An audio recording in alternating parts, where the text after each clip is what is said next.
Tururutu, tutu.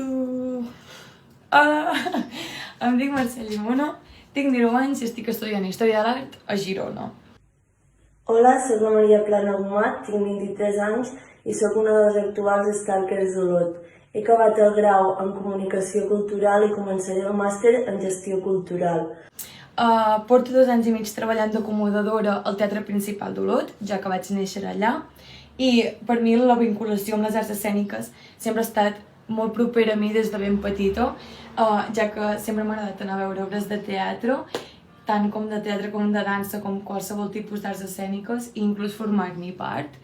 Vaig estudiar també el batxillerat d'arts escèniques a Vic, on vaig tocar tot l'àmbit del que entra l'art escèniques, i ho vaig disfrutar moltíssim, i per mi realment el fet de poder entrar com a stalker aquest any és una gran oportunitat cap al camí més professional i de jo poder entendre i aprendre molt millor des d'un altre punt de vista el món de les arts escèniques i aprendre a gestionar i entendre la feina d'un programador. La meva vinculació amb les arts escèniques va començar de molt petita, als 6 anys, ballant al grup de la Margoleny i seguidament als 14 fent teatre amb el Laboratori Jove d'Olot. Fa 3 anys que sóc acomodadora del Teatre d'Olot, cosa que em permet treballar i al mateix temps gaudir dels espectacles. Per mi el que més m'agrada de les arts escèniques és el sentiment que expresses tant com l'artista com l'espectador en una obra. És a dir, es crea com una fusió i un sentiment que costa molt d'explicar així fins que no ho vius. Realment per mi el fet de les arts escèniques, quan ho portes tan a dins, t'emociona i et fa sentir molt viu, tant com l'artista com l'espectador. I torno a dir que per mi aquest projecte és superespecial i per mi és una gran oportunitat, ja que podré veure el món de les arts escèniques en diverses perspectives. Quan vaig descobrir aquesta proposta dels Stalkers vaig pensar que era una gran oportunitat per mi, pel meu futur i la meva formació, per poder descobrir què comportava més la figura de programació, ja que és molt important a l'hora de decidir què es du a terme i què no.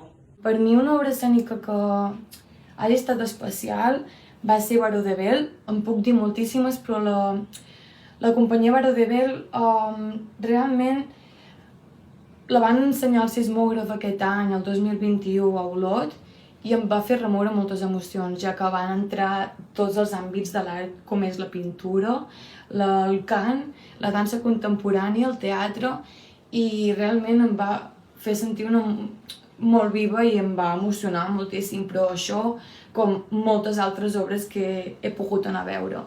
Penso que les arts escèniques són un gran potencial per la societat, ja que és en directe, i el sentiment en directe no ho fa cap pantalla, i que a l'hora de transmetre i fer arribar un missatge és molt més intens, com per exemple Encara hi ha algú al bosc, que consistia en un espectacle on exposaven diferents relats de supervivents que havien rebut violència sexual a la Guerra dels Balcans, on ningú del públic sortia indiferent. Per veure les obres realment també em desplaço, no només em quedo a la meva població, ja que no sempre hi ha les obres que t'agradarien a veure. I trobo que està molt bé que per tot Catalunya es puguin fer aquestes fires per poder conèixer noves companyies i noves obres. I jo sí que em desplaço per veure cultura, sobretot gràcies a l'oportunitat de ser acomodadora, que em permet visualitzar molts projectes, però quan tinc disponibilitat i hi ha alguna proposta que em motiva molt, també vaig a veure-la.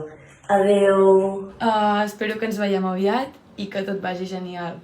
Adeu!